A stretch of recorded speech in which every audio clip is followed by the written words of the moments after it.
Hello friends, good morning, good evening. कैसे हो आप सब? तो आप सबको मेरी तरफ से बहुत बहुत धन्यवाद। आपने फर्स्ट वीडियो पे जो रिस्पांस दिया। एंड नाउ अब हम चलते हैं अपनी सेकंड वीडियो की तरफ, जिसमें आप सबको पता है कि मैं सी टेट के लिए एनसीईआरटी 6 की बुक का यहाँ पे हम उसकी रीडिंग कर रहे हैं। एनसीईआरटी 6 क्लास की बुक है, उसमें हम पूरे चैप्टर्स को रीड करेंगे। तो उस दिन मैंने फर्स्ट वीडियो में आपको यहाँ तक करवाया था कि सिंबल्स क्या होते हैं। उसके बाद हम नेक्स्ट अब चलेंगे mapping the earth. Mapping the earth means कि जो हमारी अर्थ है उसके मैप्स कैसे हैं, उसके बारे में आज हम पढ़ेंगे। तो उस जाने से पहले हम कर लेते हैं हमारी जो साइंस होते हैं, railway sign, road gauge, metre gauge, railway station की जो हमारी साइंस कैसे होते हैं। Roads, metalled, unmetalled, international, state, district, river, well, tank, canal, bridge और टेम्पल, चर्चेस, पोस्ट ऑफिस के साइन, स्टेटमेंट एंड ग्रेवयार्ड के साइन, ट्रीज एंड ग्रास के साइन। ठीक है, ये सब कुछ हमारे सिंबल्स हैं जो हम कॉमनली अपने मैप्स में यूज करते हैं। इनको देख के हम पता चल जाता है, जैसे ये ट्री का साइन है, अगर ये साइन बना हो द दैट मीन्स वहाँ पे ट्रीज का एरिया है। ठीक है, और अगर ये साइन बना हो तो दैट मीन्स वहाँ पे चर्च का एरिया है या फिर टेम्पल का एरिया है। ठीक है, अगर ये साइन बना है दैट मीन्स वहाँ पे रिवर है।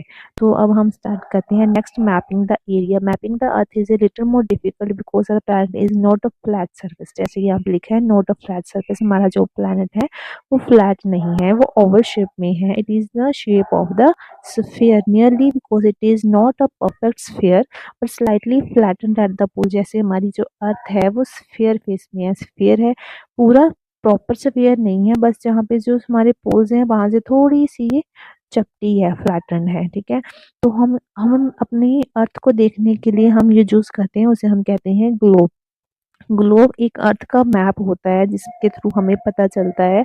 This may be map of earth, the moon, the planet, Mars, the stars, constellation in the sky, etc. Physical objects like the one shown in the drawn on the next page is a sphere that is generally made of metal, plastic and carbon. तो ये जो ये कहा इन्होंने कि यहाँ पे जो अर्थ है ये प्लास्टिक, कार्डबोर्ड और मेटल का ग्लोब बना हुआ है, ये वाला। तो ये सिर्फ एक पिक्चर ड्रॉ की हुई है। तो ये जो है ग्लोब, इसको हम देख के हम इसका स्टडी करते हैं कि मैप जो है हमारा वो कैसा है। तो चलो हम इसके बारे में कुछ रीडिंग कर लेते हैं। फर्स्ट है इसके कोऑर्डिनेट्स की, कोऑर्डिनेट मैप के कहते हैं कैसे हैं।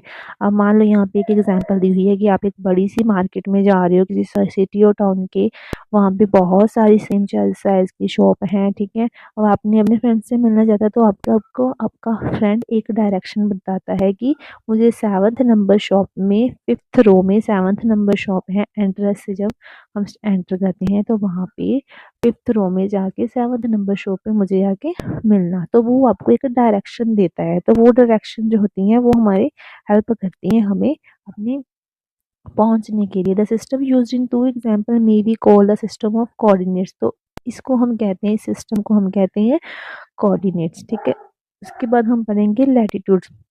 लैटिट्यूड्स क्या होते हैं? Imagine you stand on the equator, travel toward one of the poles, your distance from the equator increases. अब हम इसको पढ़ लेते हैं एक एग्जांपल में। अब ये देखो, ये हमारा पोल है, इसे हम कहते हैं नॉर्थ पोल।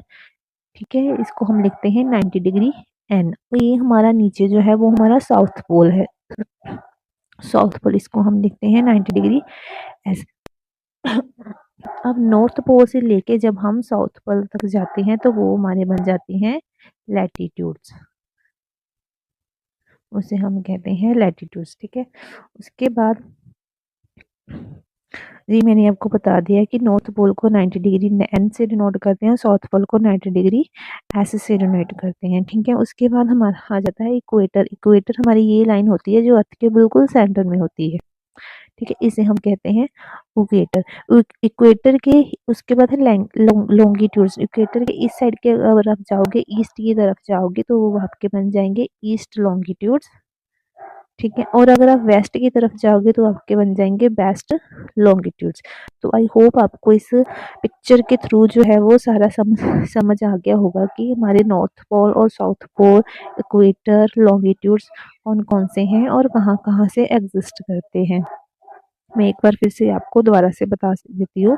तो हमारी जो नॉर्थ पोल से लेके साउथ पोल के जो हमारा एरिया है, अगर हम यहाँ से जाते हैं तो वो हमारे लैटिट्यूड्स होते हैं। ये हमारे दो पोल्स हैं और इसके बिल्कुल सेंटर में हमारा है इक्वेटर। इक्वेटर से जब हम ईस्ट की तरफ जाते हैं तो ईस्ट लॉन्गिट्यूड और वेस्ट की तरफ जाते हैं तो वेस्ट लॉन्गिट्यूड। ये हमारे लैटिट्यूड्स और ये हमारे लॉन्गिट्यूड। इसमें एक और बात है कि जो लैटिट्यूड्स होते हैं वो वर्टिकल लाइन में होते हैं और जो लॉन्गिट्यूड होते हैं वो हॉरिजॉन्टल लाइन में होते हैं। ठीक है, उसके बाद आ जाता है meridian of the longitude.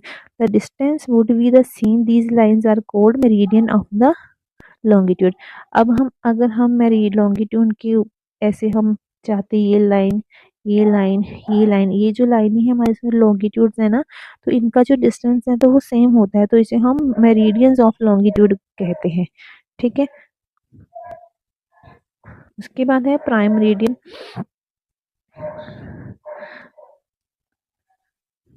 Prime meridian हमारी होती है ये वाला एरिया, इसे हम कहते हैं प्राइम मेरिडियन। जो हमारी लैटिट्यूड्स के बिल्कुल बीच में है उसे हम कहते हैं prime meridian. Reference point prime meridian जो हमारा it is also the green which meridian. अब हमारे जो 1884 में बहुत सारी कंट्रीज ने जो डिसाइड किया था कि जो ग्रीन विच का एरिया लंदन इंग्लैंड में है उसे हम प्राइम मेरिडियन का नाम देंगे। मतलब वो हमारी अर्थ का सेंटर है, वहाँ से हमारी अर्थ का सब कुछ मेजर किया जाएगा। वहाँ पे उसकी टाइम जोन उसके हिसाब से हमारा अर्थ की पूरी टाइम जोन जो है वो मेजर की जाएगी। तो हम हमारा जो प्राइम मेरिडियन है वो हमारा ग्रीनविच है। ग्रीनविच कहाँ पे है ये? In London England. ठीक है,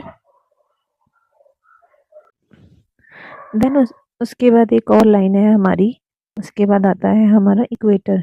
इक्वेटर से जो हम पास में जो रहते हैं वहाँ का जो टेम्परेचर है वो हॉट होता है। ठीक है, तो ये जो जैसे कि ये हमारी लाइन है ये इक्वेटर की, जो इक्वेटर के यहाँ पे जो एरियाज है ना उनका टेम्परेचर हाई होगा, और जब इक्वेटर से हम दूर चले जाते हैं नॉर्थ पोल की तरफ जो हमारी एरियाज है वहाँ का टेम्परेचर लो होगा, तो वहाँ मतलब वहाँ पे कोल्ड ज़्यादा होगा, कोल्ड वेदर होगा, और यहाँ पे हॉट वेदर होगा। तो जो जो कंट्रीज इक्वेटर के पास आती हैं वहाँ पे हॉट वेदर है, और जो नॉर्थ पोल या फिर साउथ पोल की तरफ रहती हैं वहाँ पे कोल्ड वेदर है। उसके बाद है ये मैप। इसमें बताया हुआ है एंशियंट सिटीज हमारी कौन सी है, उज्जैन, माहेश्वर, ये कुरुक्षेत्र, रोहतक। ठीक है, उसके बाद ये जो स्क्वायर बॉक्स है इससे हमारी बताई है जो हमारी मॉडर्न सिटीज, इनको हमने नाम चेंज करके मॉडर्न किया, कोलकाता, मुंबई, चेन्नई, बेंगलुरु, दिल्ली। ठीक है, देन फिर ये मैप दिया है इसमें, और उसके बाद है टाइम जोन की टाइम हम कैसे ऐड करेंगे। अब 0 डिग्री पे हमारा जो टाइम है वो 12 AM होता है। एज यू नो कि हमारी जो अर्थ है वो 24 घंटे में एक राउंड लगाती है, 1 राउंड इन 24 आवर्स, और 1 आवर में 15 डिग्री वो घूमती है। तो 24 को जब हम 15 से मल्टीप्लाई करेंगे तो हमारा सन जाएगा 360।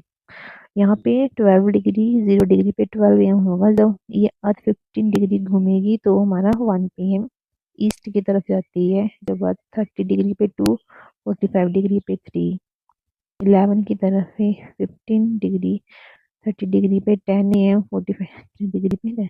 तो मतलब कि हमारा 0 इक्वेटर से जो वेस्ट साइड पे जब हम जाते हैं तो टाइमिंग हमारी पीछे जाती है, इक्वेटर से ईस्ट साइड की तरफ जाते हैं तो टाइमिंग आगे जाती है। उसके बाद आता है हमारा स्टैंडर्ड टाइम, जैसे मैंने आपको बताया ग्रीनविच के बारे में, तो ग्रीनविच है हमारा GMT। ठीक है, इंटरनेशनल बेस पे हम इसके अकॉर्डिंग पे टाइम हमारा सेट होता है। ठीक है, Indian standard time IST is 15 hour 5 hour 30 minutes is also noted 5.5 hours. बस उसके बाद ये चैप्टर यहीं पे ख़त्म होता है। ये हमारा ग्लोब है जिसमें टाइमिंग वगैरह दिखाई हुई है, हमारा GMT कहाँ से लेके कितने तक का है।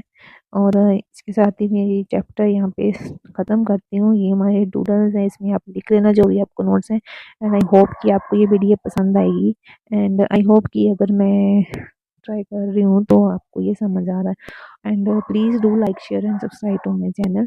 एंड कल हम स्टार्ट करेंगे next chapter number 2 oceans and continents. Okay then, well done, have fun and be consistent with your study. Thank you. Bye bye. Take care.